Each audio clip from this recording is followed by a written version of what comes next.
So it's been a really long time since I posted on YouTube, and I'm really sorry about that. We've had quite a lot of stuff going on. So before I get into all of the other stuff, I'll give you an update on the kids.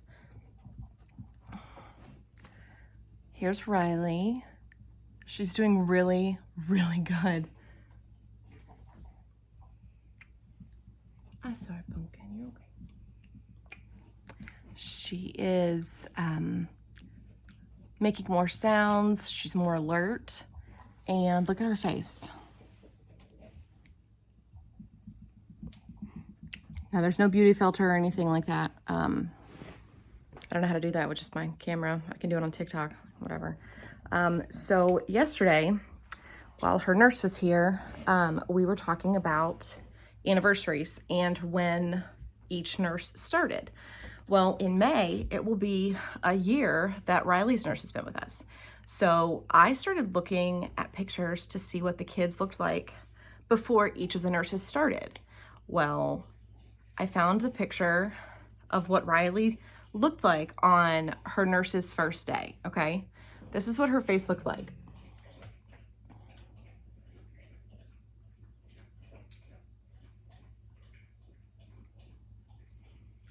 Yeah, yeah. So, I'm very impressed. She's gained a lot of weight. She's gained a lot of height, but her nurse is paying attention to all of her needs. She doesn't have a little bald spot in the back of her head anymore, partly because her nurse has her moving around all the time, but also because Riley isn't doing this anymore. She used to just do this all the time, so she rubbed a bald spot in the back of her head. And she had a really bad spot on her ear. Actually, it was her left one, because that's like the magic spot, is Riley laying on her left side.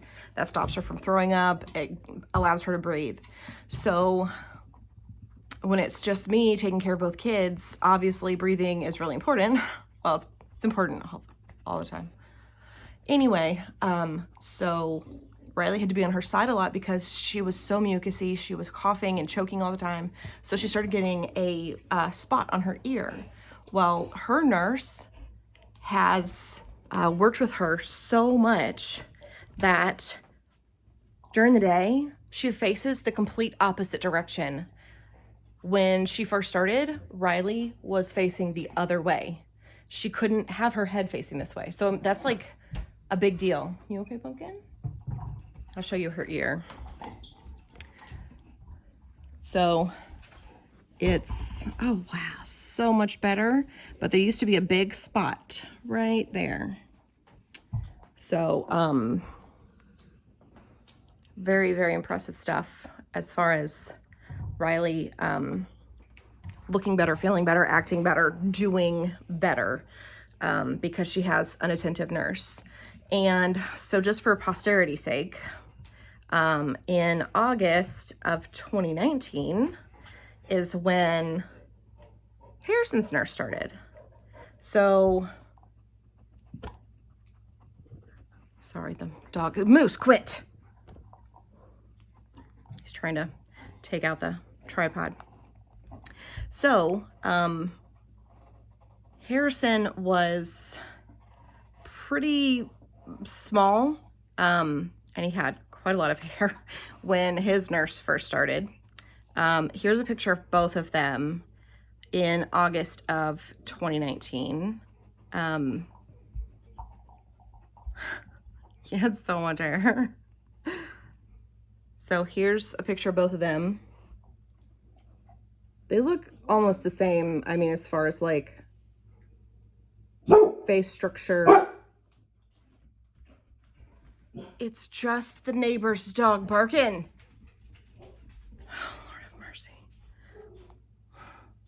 Anyway, this is what Harrison looked like when his nurse started. Very thin, very tired a lot. I mean, now he did vocalize quite a bit, but so he didn't have a G-tube yet. Oh, no, he did. He did have a G-tube. So Wow. I really know my kids, right? Yeah. Super impressed by me. I know. So in February of 2019, this is what Harrison looked like.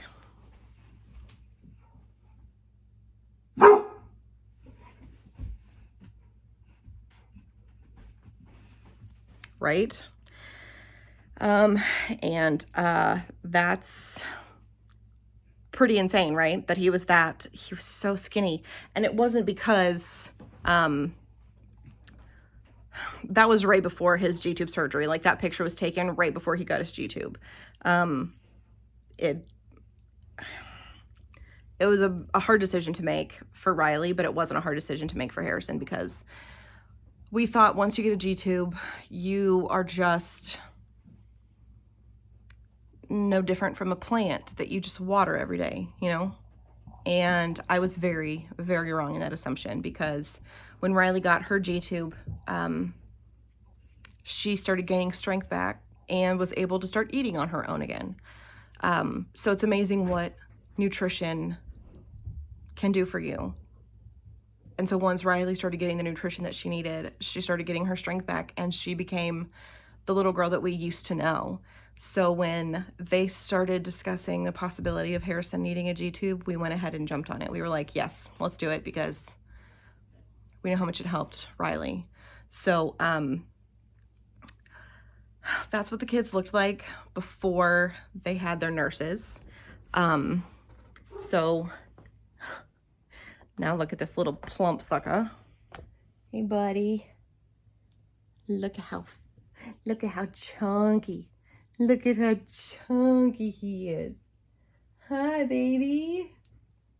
Hi. He doesn't have a shirt on because he peed through his shirt this morning, and I haven't put him back in another shirt because he was sleeping. And, you know, sleeping's more important than putting a shirt on. So I just let him just chill. But he seems to be in a really good mood this morning. He's in a really good mood. Hi, baby. I'm sorry. I didn't mean to startle you. I thought you knew I was still here. I'm so sorry, buddy. Heavy sighing at me. Okay, that's fine. So, Harrison is doing okay. Hold on one second. Hold on, buddy. Oh, crap. I'm gonna go check his breathing really quick. You all right?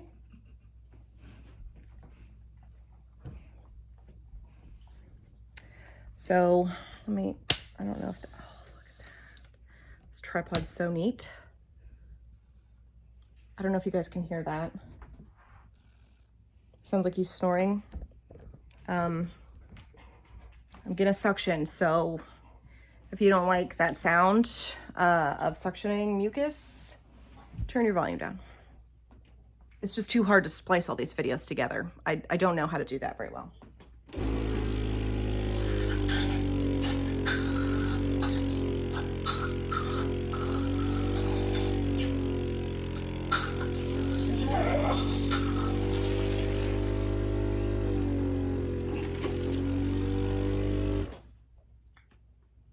You good?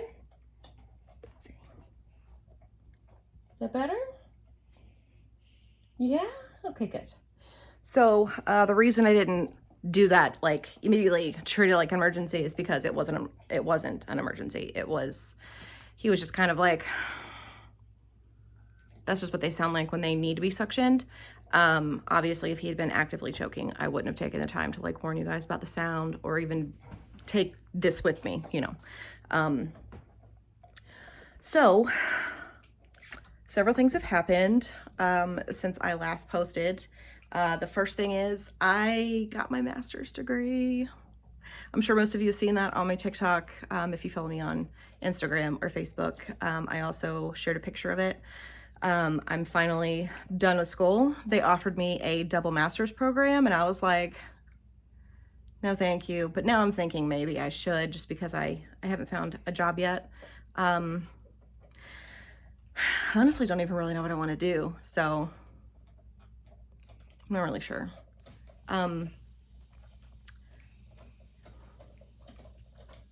So Harrison is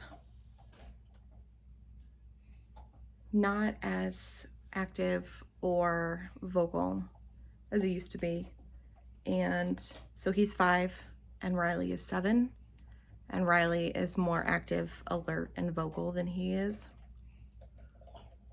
I don't know why. I don't know if it's a male-female thing or if it's just, it impacts just him differently. Kids with INAD don't present all the same anyway. It's kind of a spectrum thing. So it still hurts, you know. He does, however, have moments like in the evening around the time where he starts to get his drugs, which is like 7-ish p.m. To the time he goes to bed, which is like 8:30. In between that period of time, there will be maybe 10 minutes of him interacting and making sounds and smiling. So I kind of view it as moments of lucidity, like with patients with Alzheimer's, how they just are kind of out of it for the most part, and then sometimes they come back and they realize who they are, where they are, what's happening, kind of thing. So I think that that's what's happening with him, but that's just a theory. I'm not really sure. As far as him being blind, I know he can see some things because he gets excited. Well, excited is kind of an overstatement. He does react when we turn the lights on or off, like when he's going to bed and I turn the lights off, he's pretty happy about it. So, because he knows he's about to go to sleep and that's his favorite time of day, which I don't blame him. My favorite time of the day too. So, I'm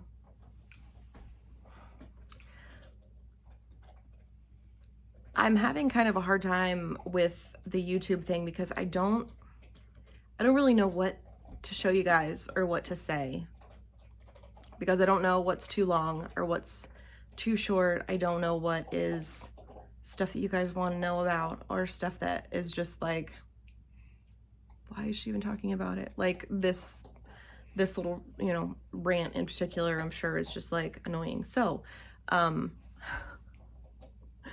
I just wanted to give you guys an update on the kids. Natalie is doing really well. I think the governor, or maybe it's the legislature for the whole country, for all of the US. I'm not really sure, but I know there is an option for kindergartners through 12th grade to repeat the grade that they were in this year because of COVID, which will be golden for a lot of people because I know that distance learning impacts your grades like a lot. It did with Natalie also. So we are discussing that. She's kind of on the fence. She knows that there's some good things about it, but then again, there's also I'm redoing a year of school, which means instead of 2 years I'm out, it's 3 years, you know. So, but Natalie is doing really well. She has a girlfriend named Casey. She doesn't really get to see any of her friends. She doesn't go out. She doesn't go to school in person. And I know that's impacting her mental health as well as, you know, the obvious, you know, thing with her brother and sister. So Natalie has had, hold on. There you go, baby. So Riley's had, or sorry, Riley's over there. So yeah, just, geez, that's, okay, there we go. There we go. So, Riley was choking for like a second, so I had to reposition her. Anyway, so Natalie has had several, well, not several, just a few therapists. And the last one that she had, I really didn't like. She just kept saying that Natalie had PTSD, but she didn't really like help her cope. She was just really more hell-bent on getting her a diagnosis and medication instead of like wanting to know what she's going through, how she's feeling, and like what to do about it and how to cope. in addition to medication. Like, I'm not against medication, but I think that, you know, it shouldn't be the only thing that you're worried about. So, I recently started therapy about a month or two ago, and my therapist is fantastic. She's really great. So I took Natalie to see her last week, and the reason I did that is because she already knows our backstory about the kids. She already knows everything about it. So Natalie wouldn't have to hash that out. Natalie wouldn't have to go through telling her what is going on at home kind of thing, or explain things to her. So I know a lot of therapists won't see family members, but this is a special circumstance because we're both going through the same thing. And the therapist can also talk to me about how I can cope and how I can help my daughter cope. So she's, by seeing both of us, it's helpful to both of us. So she's going to help Natalie out, and Natalie really likes her, so that's good. Mental health is something that people don't want to talk about. It's kind of taboo. People don't want to be, you know, like, oh no, people are going to think I'm nuts. They probably think you're nuts anyway. Like, I'm sure people think I'm nuts. Like, I'm positive people think I'm nuts. It's not a big deal. Like, for people to think that you're crazy is like, so who cares, right? Anyway, so people don't want to talk about mental health, but they also don't want to talk about DNRs. And we've decided to put a DNR on the kids. Now, for those of you who don't know, a DNR is, it stands for Do Not Resuscitate. And signing a DNR doesn't mean just let them die. Like, it's not, there are levels to it. So you get to pick things that you want done or things that you don't want done. So if you decide not to do a DNR, then you're saying do anything and everything to save their life, to bring them back if they start to die. And that can include a trach, putting them on a ventilator, intubating them, which is a tube down the throat into the lungs to help you breathe. My husband's been intubated, so I know how fun that is for the patient. So we decided for the DNR, no compressions for CPR. So if their heart stops, compressions are right on your breastbone. Well, sort of. It's on your sternum, and you have to go 2 inches deep to do compressions correctly.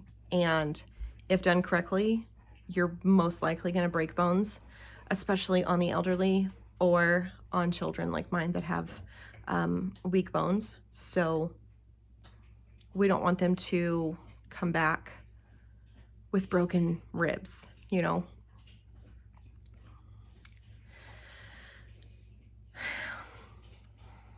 We also decided they can do anything up to intubation and a trach and a ventilator, because we don't want them to be intubated. We don't want them to be on a ventilator. We don't want any kind of invasive maneuvers done, but they can do oxygen, they can do a CPAP or a BiPAP that just kind of like blows air, like forces air down there. So that's okay. But so for DNR, you can choose what you want done and what you don't want done. And I think it's really important that everyone have that discussion, whether you're a kid or an adult or in a nursing home. I mean, it doesn't matter. Your loved ones need to know what you would want done, because in grief, most people want them to survive. Most people are going to immediately say, I do not want to lose this person, do everything to save them. And that's not necessarily a selfish thing, but most of the time it's not in the best interest of the person who is going through it. So the reason we decided on a DNR is because as parents, our responsibility is to our children. to keep them happy, healthy, safe. The reason I'm talking about this is because both kids are sleeping right now.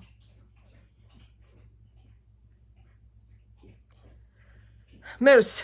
God, he drinks water like there's no tomorrow. Anyway, so my husband and I talked about it and decided that if we were to say, yes, do everything medically necessary to save their lives and to make sure that they don't pass away, who would we be doing that for? Who would benefit from that? It would not be our children. Because if they come back with broken ribs, now they're in even more pain. If they're on an intubator, or if they're intubated or on a ventilator, then they're not even breathing on their own. They can't move. We can't hold them. So who would it really be benefiting? And not everyone has the same opinions. There are parents who completely disagree with me, and that is totally fine. Because it's their decision. And people don't want to talk about this decision because there are two sides. There's no middle ground. You're either for it or against it, and you will be judged no matter what you decide. That's why I'm trying to be open and completely honest about what we're doing and why, because I'm trying to encourage other people to have the same conversations, because it's very important. So if you decide to put a DNR on your children or your parents, it's totally okay. And if you decide not to, that's also okay. But we need to talk about it, and we need to come to a conclusion as to why you've come to that decision. Hold on, baby girl. You all right? You good? Yeah? Okay.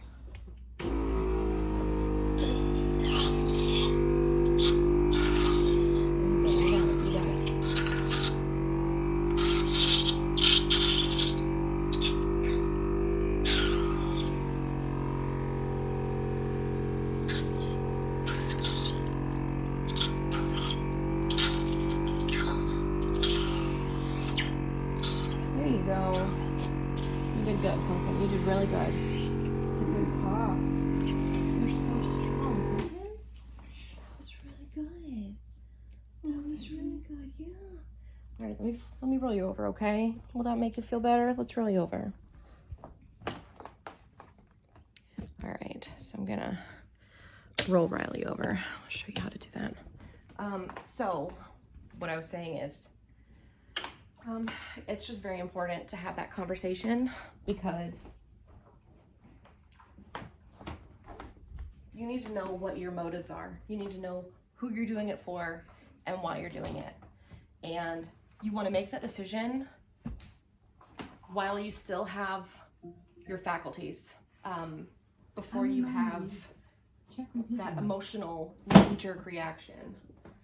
You don't want to make this decision in the heat of the moment, because grief will always tell you, save them, you know. Check residual. So I make sure she's straight, and then I just roll. I know, hold on. So anyway, talk to your loved ones about it. Talk to each other about it, because it's really important that you know the decision you're making and why. So anyway, I'm gonna check residual and do stuff. So I love you guys, and I will make another YouTube soon.